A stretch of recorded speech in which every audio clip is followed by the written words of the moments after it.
नमस्कार, मी ज्ञानदा कदम आपला महाराष्ट्रमध्ये आपल्या सर्वांचं स्वागत करते। बुलेटिनची सुरुवात एका वादाच्या बातमीनं करतोय। दिल्लीमधल्या एका कार्यक्रमात काल शरद पवारांनी एकनाथ शिंदेंना सन्मानित केलं होतं, पण या सत्कार सोहळ्यामुळे ठाकरे मात्र कमालीचे नाराज झालेत।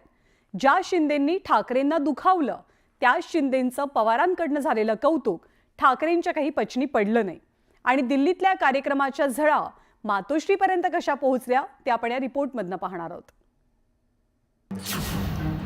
शिंदेंचा सत्कार, ठाकरेंचा जळफळाट। शिंदेंच्या सत्कारानंतर वादाचे फटके। सत्कारामुळे पवार ठाकरेंमध्ये दुरावा।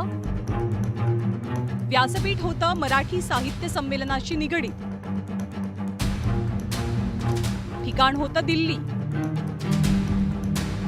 कार्यक्रम होता महादजी शिंदे गौरव पुरस्काराचा।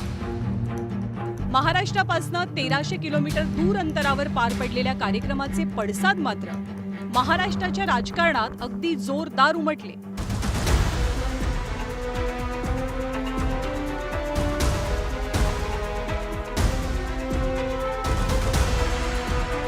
महाविकास आघाडीतले सख्खे आणि पक्के मित्र मानले जाणाऱ्या ठाकरेंची शिवसेना आणि शरद पवारांच्या राष्ट्रवादीत या सत्कारामुळे वादाची ठिणगी पडली। या कार्यक्रमात शरद पवारांनी केलेलं एकनाथ शिंदेंचं कौतुक ऐकून ठाकरेंचा चांगला तिळपापड झाला। ज्या एकनाथ शिंदे यांनी महाराष्ट्राचं सरकार पाडलं, बेईमानी केली, त्यांच्या कार्यक्रमाला शरद पवारांनी नाही जायला पाहिजे। की बाळासाहेब ठाकरेंची शिवसेना अमित शहाच्या सहकार्यानं तोडली आणि महाराष्ट्र कमजोर केला,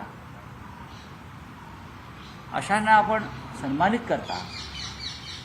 त्याच्यामुळे मराठी माणसाच्या हृदयाला नक्कीच वेदना झाल्या। काल शरद पवारांनी एकनाथ शिंदेंचा सत्कार आणि कौतुक करणं मातोश्रीला अजिबातच रुचलेलं नाही आणि संजय राऊतांच्या बोलण्यातही त्याचीच धग जाणवली। राज्य आणि विशेषतः नागरिक परिसर त्याच्या प्रश्नाची सोडवणूक कशी येईल याच्यामध्ये लक्ष केंद्रित करण्याचं काम त्यांनी केलं, याची नोंद ही महाराष्ट्राच्या सार्वजनिक इतिहासामध्ये निश्चितपणाने राहील आणि त्यामुळे आज त्यांचा सन्मान होतोय याचा मला मनापासूनचा आनंद आहे। माननीय पवार साहेबांकडे चुकीची माहिती आहे। ठाण्याचं राजकारण योग्य दिशेने नेण्याचं काम गेल्या 30 वर्षामध्ये शिवसेनेनं केलेलं। एकनाथ शिंदे ठाण्याच्या राजकारणात फार उशिरा आले। पवार साहेबांना जर माहिती हवी असेल तर आम्ही आमचे कार्यकर्ते ठाण्यातले जे आहेत प्रमुख राजन विचारे ते त्यांना माहिती द्यायला जातील, आम्ही पाठवू सगळ्या फाईल्स घेऊन। एकनाथ शिंदे हे फार उशिरा आमदार झाले, विधानसभेत आले आणि त्यानंतर ठाण्याची वाट लागायला सुरुवात झाली, ठाणे बिल्डरांच्या घशात।